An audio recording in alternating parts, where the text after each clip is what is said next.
Sí, él sabía que teníamos que seguir nosotros con el famoso proceso que nos dice y al final pues es la clave, confiar en las pautas que nos da y seguir con ellas hasta el final y que nos iba a dar los frutos. Y llegó este fin de semana y con esa mentalidad, seguir con el proceso. Sí, contento porque al final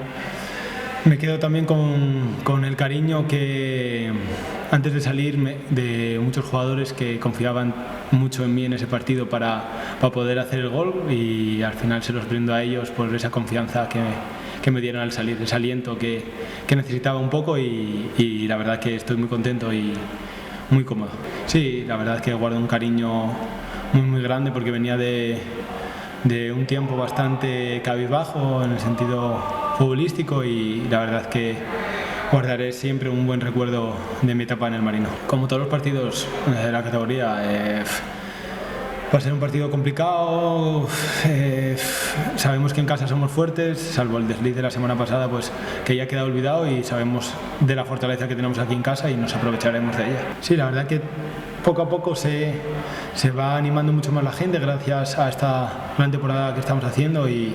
eso se agradece cada fin de semana, ver más gente